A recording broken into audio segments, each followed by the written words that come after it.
In this podcast, we're going to create a virtual control to control the corners of the mouth. So this is where we're going to control. We're going to go over here.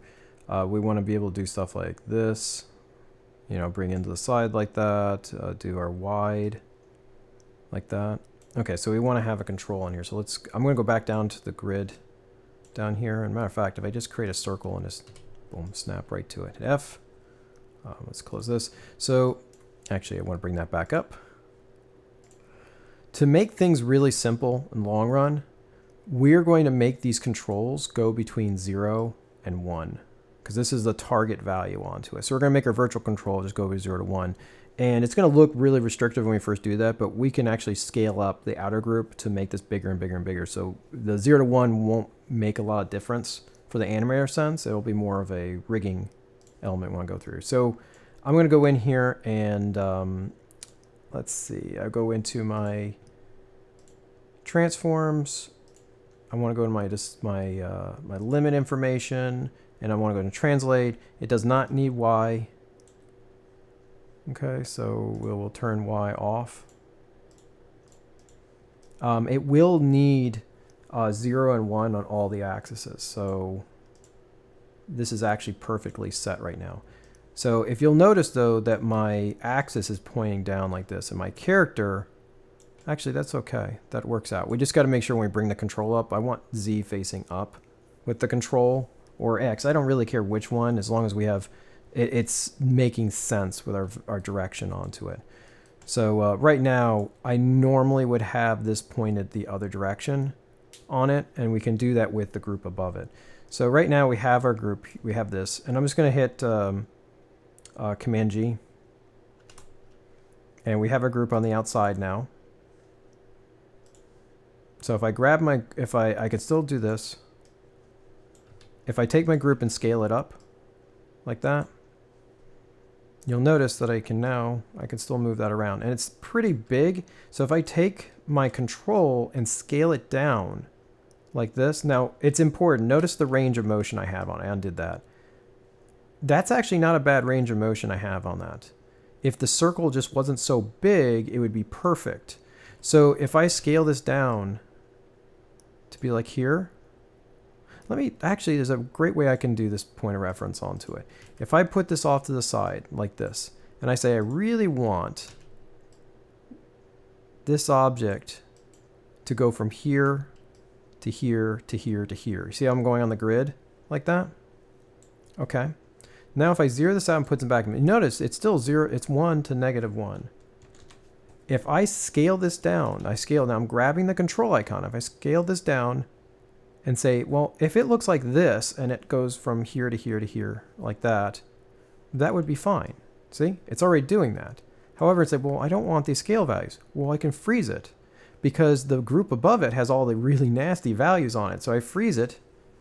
And this is just like recovering our local orient controls. So we still have our 1, -1, 1, -1, -1, 1, 1, 1, like that. Okay, let me delete history on that. Okay, so now that I have my control, my trick here is I want to move it up. So if I grab my group, you must move your group, not the control inside of it. If I rotate this up like this, and I do it -90 like this, you see how, actually in this case it's not a bad thing because Y is facing up on this case.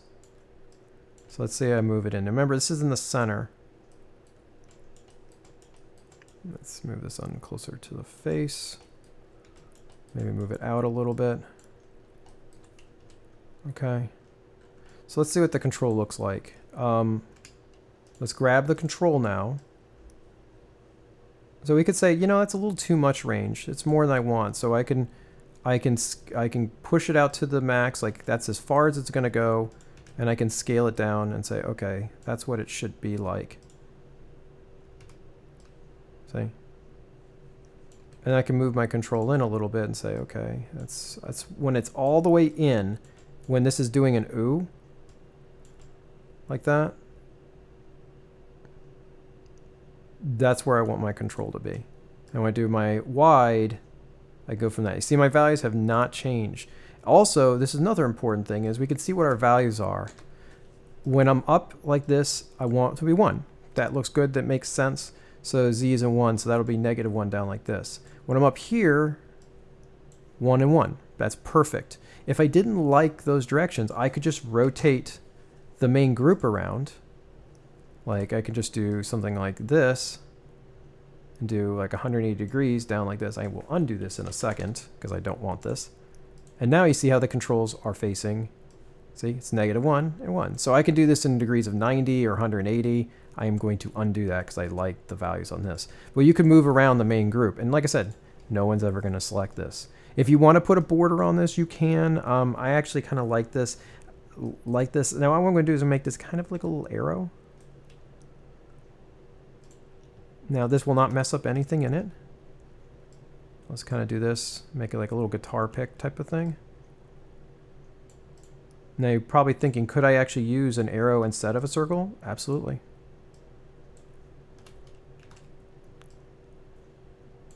Okay. It's a little too small, so I'm going to scale up the overall. That won't hurt it at all because it's on the shape. I will check it, of course.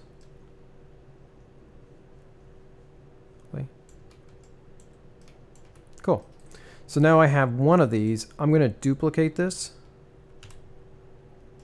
and I'm going to I'm going to scale this on the -x on here, so it comes around like that. So I'm going to go. Well, I've got some kind of weird values on there right now. So how can I do this? Well, I created a new group here. If I group this group and then I -x this one, all these values aren't going anywhere. So you see how it snapped on the other side? Now I don't need that group. If I unparent it like that, it automatically did the negative on it. So let's see if that worked. Now my controls are inverted here. You see it's 1 and 1 up here. Let me make sure if I move up like this, it is Z on that one, and on this case, it's actually the same values, so it looks a little strange on here, but the it is moving in the right direction. It's because it's on the other axis. Okay, so that's what we really want. We want to be able to grab both of these. Now the question is, if I move this up, are they gonna see? That's fine. That's what I wanted. I just didn't want them to move in opposite directions. Okay, so I got my 2 controls. Let's name those. I don't need this pad anymore up here. So this is my left mouth pad, and this is my left mouth icon. This is my right mouth pad, and my left, this is my right mouth icon. Okay, so I would just connect these pads, and that's a really important thing, is that when you're connecting this to the head box, that you are definitely connecting the pads to the control. And like I said, if I need to move them up a little bit more, or if I want them closer, you really can go to town on this. So I'm just gonna shift select my head control, hit P. I know your inner OCD is going crazy because those values on those pads are just dreadful, but you'll never see them. You'll just do that. And at the end of the day, the animator is just gonna grab these and move these in. They're not gonna really look at the values that are on them. It's going to be very interactive. Okay, and that's pretty much our virtual controls for our mouth.